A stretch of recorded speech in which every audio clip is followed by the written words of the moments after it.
Allez, on attaque directement cette troisième séquence. On va faire une révision super structurée sur l'analyse historique des inégalités économiques sur longue période. Les concepts, les mécanismes historiques et les grands auteurs indispensables pour le partiel, tout y est. Le plan de bataille est très clair. D'abord, on pose les définitions et les outils de mesure. Ensuite, on remonte le fil du temps. L'ère pré-industrielle, la révolution industrielle, la grande compression du XXe siècle, et on terminera avec le fameux paradoxe post-1980. On démarre tout de suite avec notre première grande partie, se forger un vocabulaire ultra précis avec les définitions et les outils pour mesurer ces inégalités. Alors, le truc absolument crucial à retenir d'emblée, c'est la distinction entre une simple différence et une véritable inégalité. Une différence ne devient une inégalité qu'à partir du moment où elle crée une hiérarchie stricte dans l'accès à des ressources qu'on valorise en société. C'est exactement ça qui engendre concrètement les inégalités économiques, que ce soit en termes de revenus ou de patrimoine, et par extension, les inégalités sociales. Et pour bien analyser les données, il faut ranger ces inégalités dans 3 tiroirs bien distincts. D'abord, les inégalités intranationales, c'est-à-dire à l'intérieur d'un seul et même pays. Ensuite, les inégalités internationales, quand on compare les pays entre eux. Et enfin, la vue d'ensemble, les inégalités globales qui analysent carrément la position de chaque individu à l'échelle de la planète entière. Mathématiquement parlant, comment on évalue l'écart entre un monde parfait et la réalité? Eh bien, on utilise la courbe de Lorenz et l'indice de Gini. L'idée est simple, plus l'aire mesurée s'éloigne de la diagonale d'égalité parfaite, plus l'indice de Gini grimpe vers 1. Et 1, c'est la concentration totale des richesses, l'inégalité maximale. Il y a 2 autres éléments incontournables à placer dans une copie. L'indice de Theil, qui est magique parce qu'il permet de décomposer les données globales pour vraiment comprendre l'origine des écarts. Et bien sûr, pour trouver ces données, on s'appuie sur la World Inequality Database, la base de données de référence absolue lancée notamment par Thomas Piketty. Côté théorie, on tombe inévitablement sur la célèbre courbe en U inversée de Simon Kuznets. À la base, sa théorie suggérait que les inégalités augmentaient mécaniquement au début de la transition vers une économie industrielle, avant de redescendre naturellement avec la croissance économique à long terme. C'est un concept classique, mais on va vite voir que dans le monde réel, ça a ses limites. Ce qui nous amène à notre deuxième partie, l'ère pré-industrielle et ses fameuses dynamiques exogènes. Imaginez un peu la situation à l'époque. C'est fascinant et tragique à la fois. On est totalement coincé dans le piège malthusien. En gros, dès qu'il y avait un tout petit surplus agricole, la population augmentait direct, ce qui figeait le revenu moyen tout en bas, pile au seuil de subsistance. Donc paradoxalement, la pauvreté absolue des masses limitait mathématiquement l'ampleur des inégalités, puisqu'il n'y avait pas grand-chose à distribuer. Alors, qu'est-ce qui faisait bouger les lignes? Principalement des chocs exogènes imprévisibles. L'exemple historique parfait, c'est la peste noire. Cette épidémie a tellement décimé la population que l'offre de travail s'est effondrée. Résultat purement mécanique de l'offre et de la demande, les propriétaires terriens manquaient de bras et on a assisté à une hausse inattendue et spectaculaire des salaires des paysans. Donc sur cette période, on observe vraiment 2 forces opposées. D'un côté, on a des facteurs de baisse de la richesse, souvent très violents, comme les épidémies, l'inflation galopante ou les guerres qui détruisent le capital. Et de l'autre, on a des facteurs de hausse des inégalités, des institutions féodales, des oligarchies marchandes ou une fiscalité dégressive et régressive qui pompaient la richesse vers le sommet de la pyramide. Allez, on fait un saut dans le temps avec notre troisième partie, la révolution industrielle, le moment où le plafond de verre vole en éclats.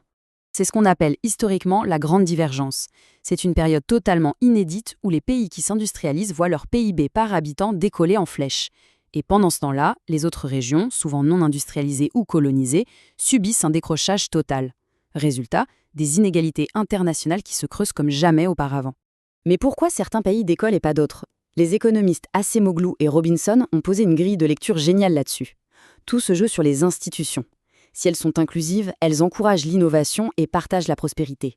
Mais si elles sont extractives, elles sont brutalement conçues pour siphonner toutes les ressources et les accaparer au seul profit d'une élite. Et pour bien visualiser la violence de ce système extractif, prenons les données compilées par Thomas Piketty sur Haïti vers 1780. C'est juste vertigineux. Les 10% les plus riches y captaient 90% des revenus. C'était une concentration de richesse bien pire qu'en France pré-révolutionnaire. Et il faut bien comprendre que des mécanismes comme la dette coloniale imposée ou l'indemnisation versée plus tard aux anciens propriétaires d'esclaves ont durablement figé ces inégalités. Ce qui nous amène à un moment clé de l'histoire moderne, notre 4e partie, la grande compression du XXe siècle. La logique ici est violente, mais essentielle pour l'examen.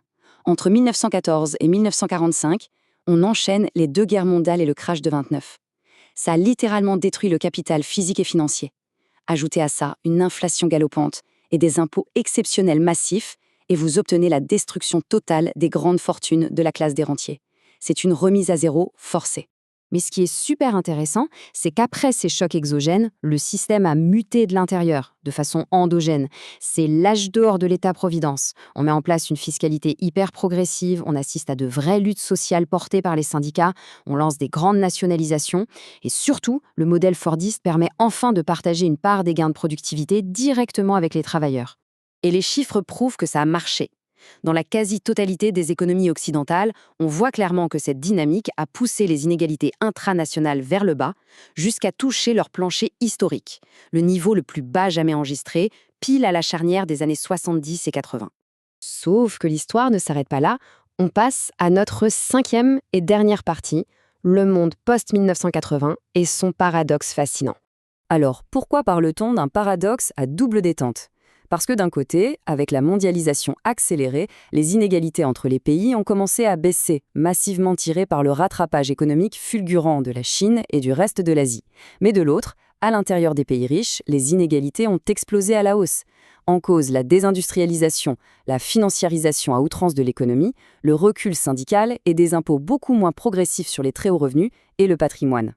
Pour illustrer ça d'un seul coup d'œil, le chercheur Branko Milanovic a dessiné un graphique devenu culte, la courbe de l'éléphant.